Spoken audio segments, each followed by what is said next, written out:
Eu sou Jussara Belchior, eu sou uma bailarina gorda. Aqui nessa janela dá para ver meu rosto. Eu tenho pele clara, pele branca, tenho cabelo preto, mais ou menos um pouco abaixo da linha do ombro.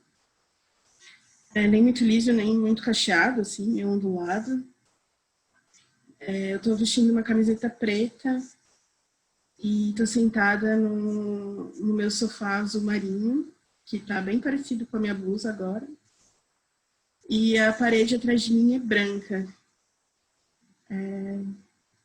Acho que dá pra ver que eu sou gorda porque sou bem bochechuda. E o queixo duplo. Eu comecei a dançar bem nova. Eu tinha uns 5 anos, 5 ou 6, e minha mãe me colocou na aula de balé. Na verdade, não era balé, era aula de jazz, mas a gente achava que era balé. Eu fiquei um ano, mais ou menos, nesse lugar. Aí a escola fechou, aí eu fui para outra escola, mas era uma academia no bairro, assim. Eu morava em São Paulo, na capital. Eu sou de lá, né? E morava ali na Zona Leste. E aí eu fui para uma outra academia de bairro também, ali perto da minha casa.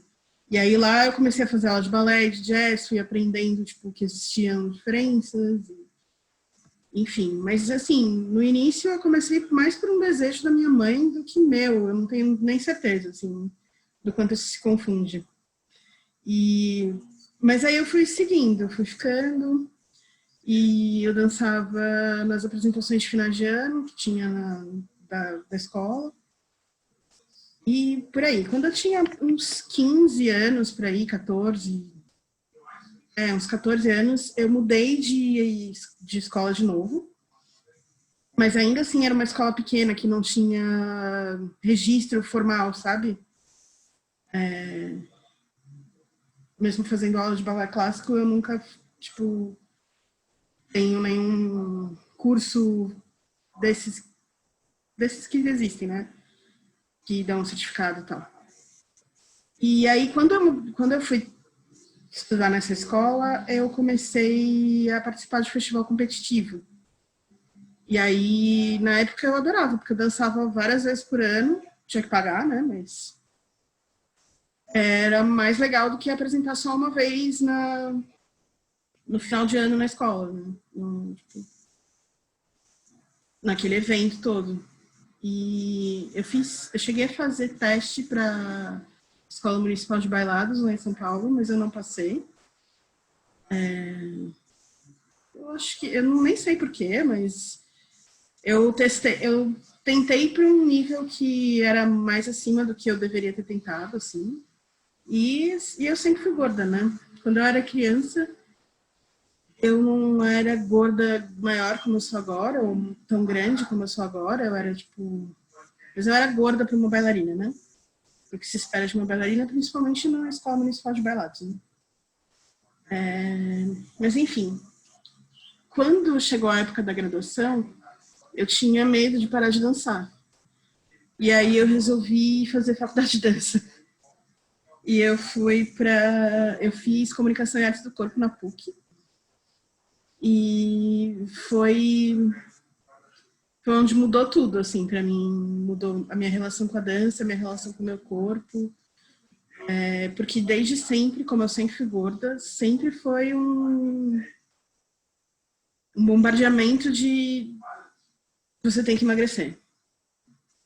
Tipo, por todos os lados. Quando eu comecei a participar de festival competitivo mesmo, aí foi cruel, assim, porque os jurados são cruéis. E eu não era a única pessoa gorda que dançava na escola.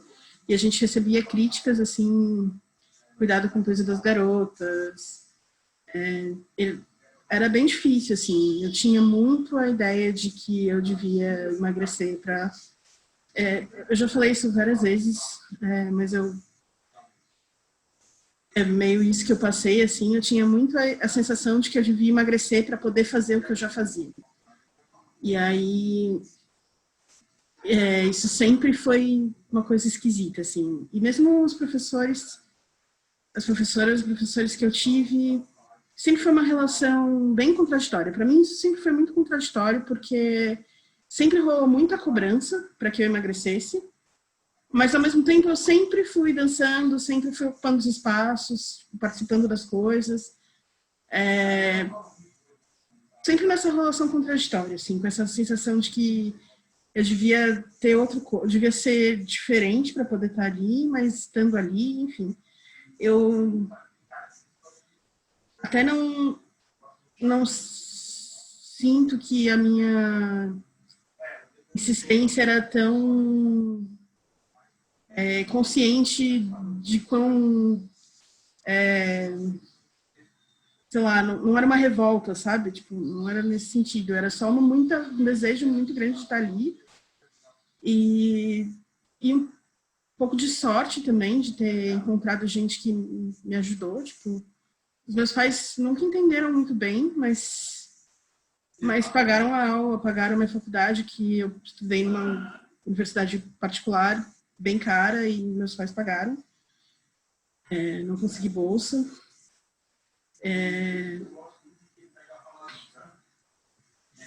E já que eu ia.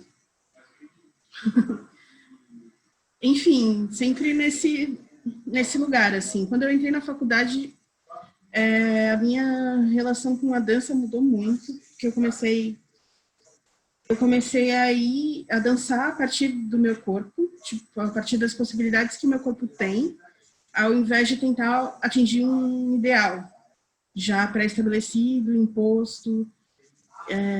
Isso, para mim, foi muito, muito forte, me transformou bastante, assim. Mesmo que eu já conhecia de dança contemporânea, porque eu fui conhecer dança contemporânea participando de festival competitivo, né?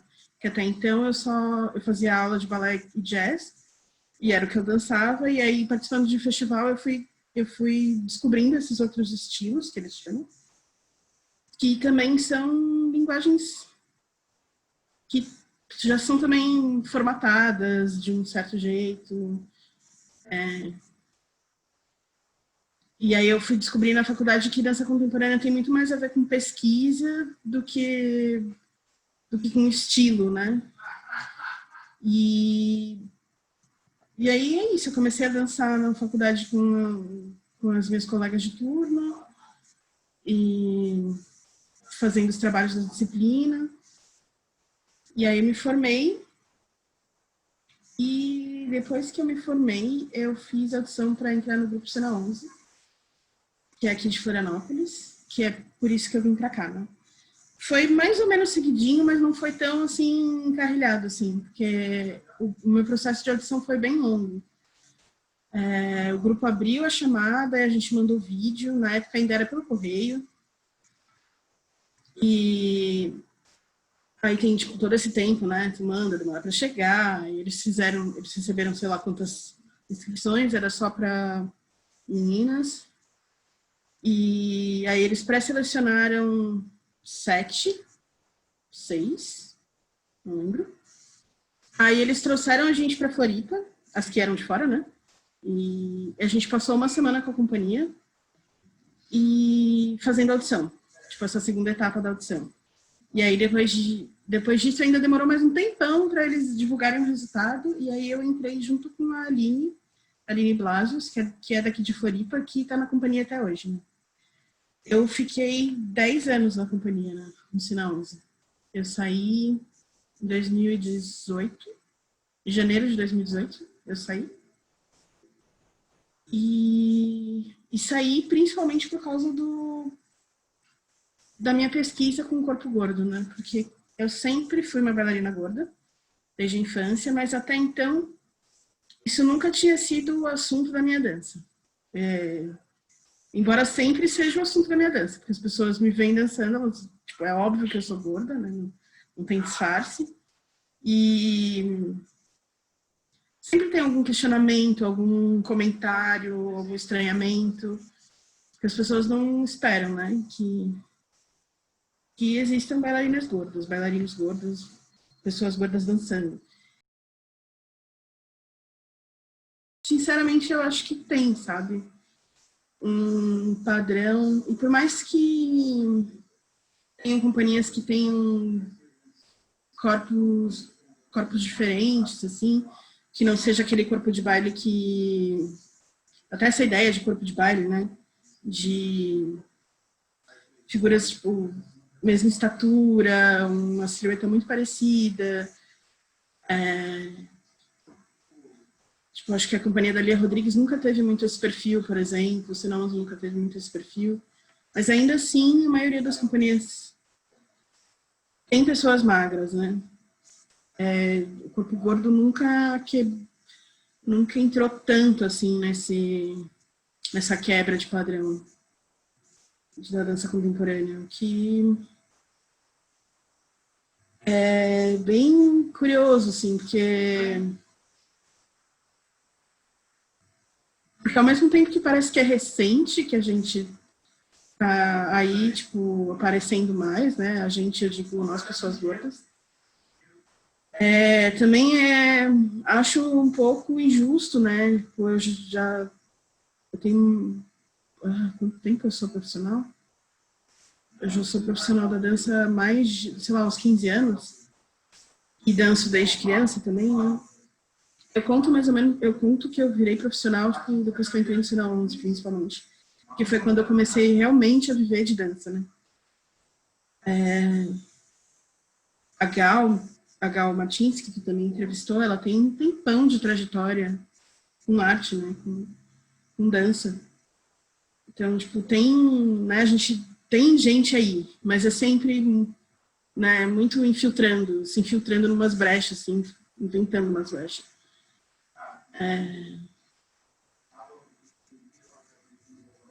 Eu tenho sentido, depois que eu fiz o peso bruto, eu já participei de algumas entrevistas como essa que a gente está fazendo agora, todas foram com meninas, eu acho, com gente que está fazendo TCC e da dança, querendo questionar esse padrão, assim.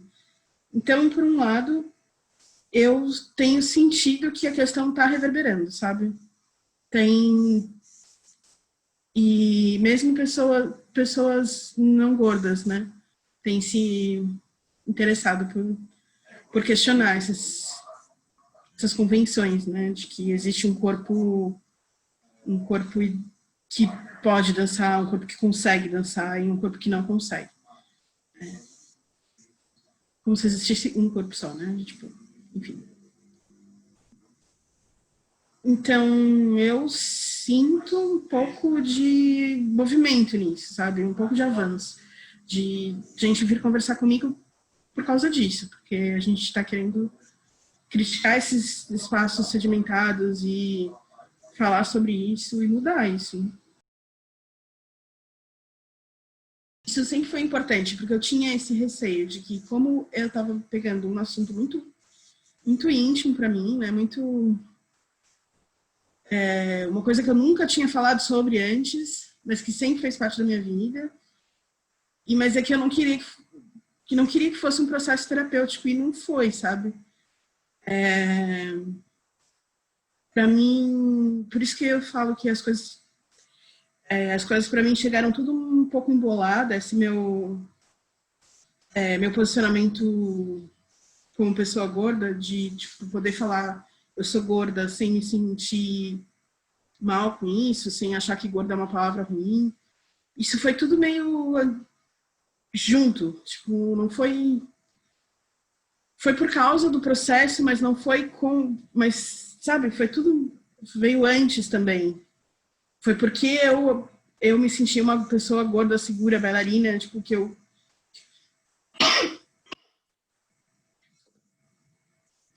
quis fazer, que eu quis, enfim, cheguei nesse lugar, sabe?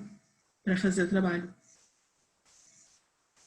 E aí, e é isso, assim, quando as pessoas me perguntam, tipo, da onde veio, sei lá, a inspiração, como é que surgiu a ideia desse trabalho, eu costumo responder que me veio uma urgência, assim, que eu não sei muito explicar, mas eu tenho reparado que essa urgência, ela não estava em mim só, sabe? Ela tá aqui no mundo, tá, tipo, atravessando as pessoas. Eu acho que é isso, eu acho que as coisas, elas estão aí, elas estão ganhando força e elas vão te atravessando e tu vai indo com elas, né? E aí eu acho legal e eu acho importante a gente ir andar junto, sabe? Por isso que eu falei que eu gosto desses encontros, que eu acho mesmo importante a gente fazer isso junto, porque, né, é aí que tem a força de transformação, pelo menos. É muito louco como esse entendimento de que o corpo gordo está errado, ele é muito reforçado pela medicina, né? A obesidade é considerada uma doença, mas ela está em todo lugar, né? Tá em todo lugar, qualquer lugar, tipo no mercado, você vai comprar, se comprar um chocolate no mercado já é tipo, a gorda tá comprando chocolate para comer escondida, tipo, descontrolada, não consegue ficar sem chocolate.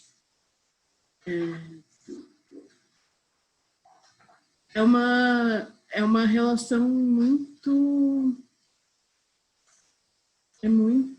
positiva e é muito insistente, sabe? É toda hora, é muito bombardeio de recriminação. É foda, assim. Que o olhar médico influencia a mídia, que a mídia influencia a dança, a cultura, e assim vai, né? O ciclo vicioso. Assim, a ideia, a medicina muito respalda, tipo, uma ideia que é muito, muito imposta pela mídia, né? E se a gente volta nos estudos feministas, se a gente, sei lá, o mito da beleza da Naomi Wolf, de como a gente é moldada, né? Tipo, como as mulheres são forçadas a terem uma imagem de como tudo isso é um processo para controlar nossos corpos, né? Então isso é tudo muito interligado e a mídia tem muita força no nosso cotidiano, a gente nem se dá conta. Eu sou de uma das primeiras turmas do curso de comunicação das artes do corpo, né? A minha quinta turma, mais ou menos. De um curso que era bacharelado e eu me lembro da Christine Greiner falando que eles pensaram um curso para artistas tipo já tipo atuantes, sabe?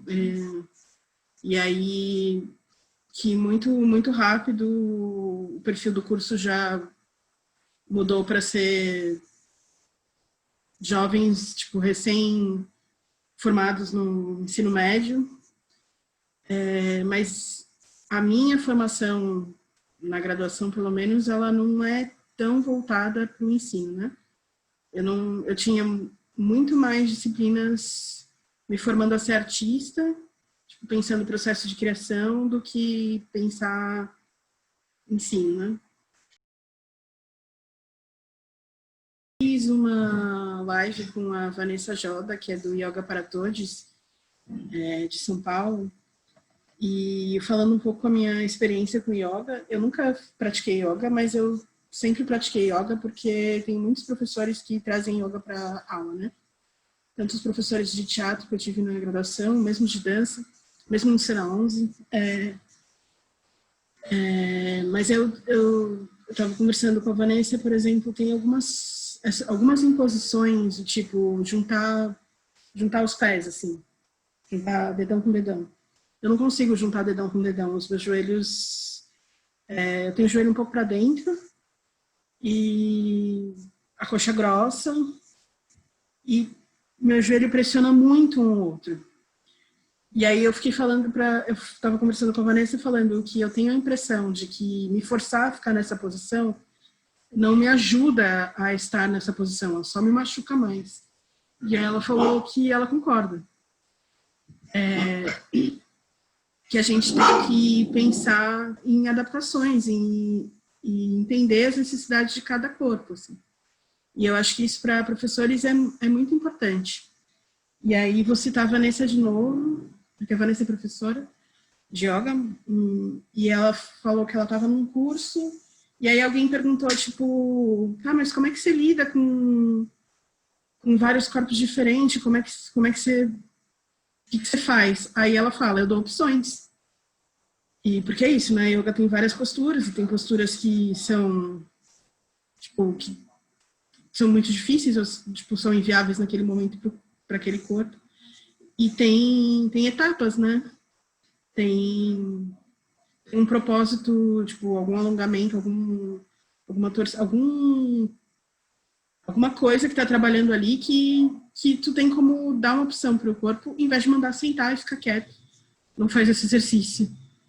Tipo, isso tá errado. Mandar sentar e não faz isso agora, tá errado. Eu acho que é isso. Acho que aprender a olhar para os corpos diferentes e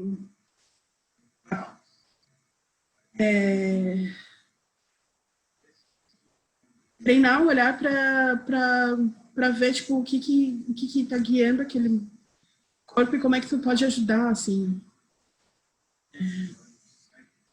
Porque é isso, tipo, se você está testando um equilíbrio e o quadril tem que estar em cima do pé e a cabeça está em cima do quadril, tipo, tu consegue ver isso em qualquer corpo, sabe? Se o quadril está em cima do pé e a cabeça está em cima do quadril.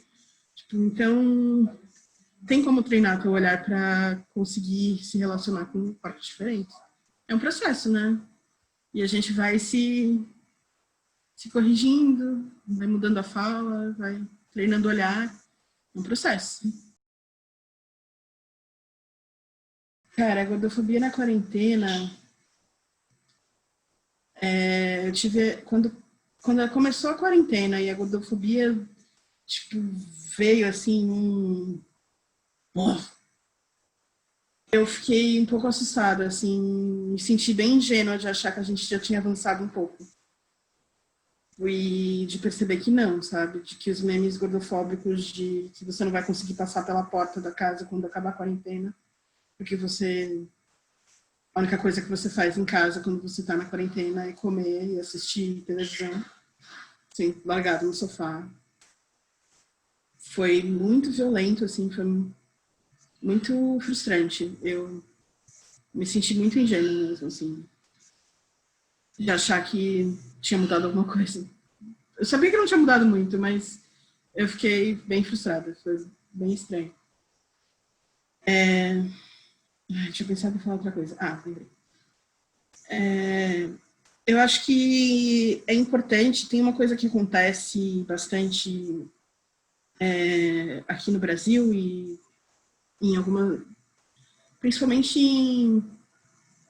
em redes sociais, que é as pessoas confundirem o movimento ativista gordo com o movimento body positive.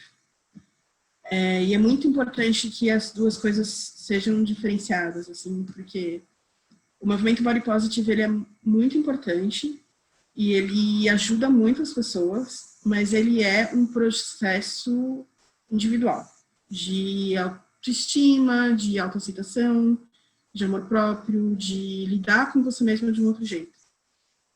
O ativismo gordo, ele não é uma causa individual, ele é uma causa coletiva. E é uma luta coletiva e a gente tem que agir, tipo, coletivamente para conseguir... Porque é assim que a gente consegue transformar as coisas, de fato, né? E é claro que tu se doa e tu se envolve do jeito que você consegue, do jeito, né? Com as coisas que estão ao teu alcance. Tem o livro da Joyce Bert que chama O que é Empoderamento, e ela fala um pouco sobre isso, assim, que... ela fala principalmente de pessoas negras, né? Que é o empoderamento, ele não é um movimento individual. Tipo, não dá para se falar, tipo, tô super empoderada. Porque se tem outras pessoas, né, como tu, numa situação de, sei lá, uma situação merda, então não tá, tipo, né, o empoderamento ele é um movimento coletivo, tipo, é um movimento de classe.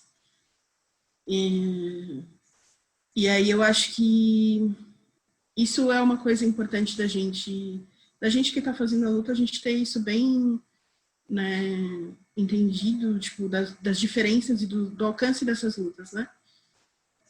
Porque é isso, para a gente mudar essa gordofobia que está tão enraizada, tipo, a ponto de que, tipo, foi na primeira semana de quarentena no Brasil que o meu WhatsApp, tipo, se encheu de mensagem gordofóbica. Tipo, era o primeiro instante que a rotina, tipo, mudou.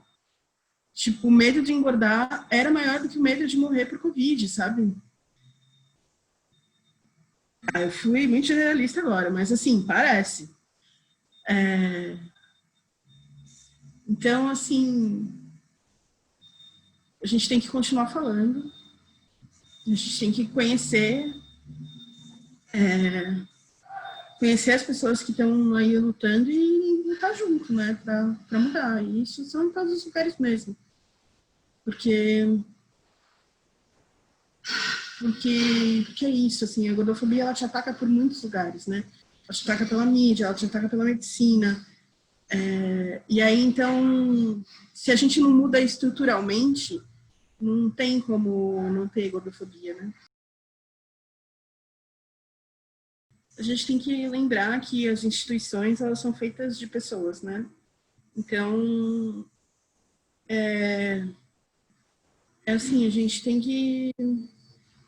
que fazer o conhecimento circular, então não adianta, tipo, ter só uma panelinha, tipo, aquela panelinha que sempre ganha os editais, que sempre se apresenta no lugar XY,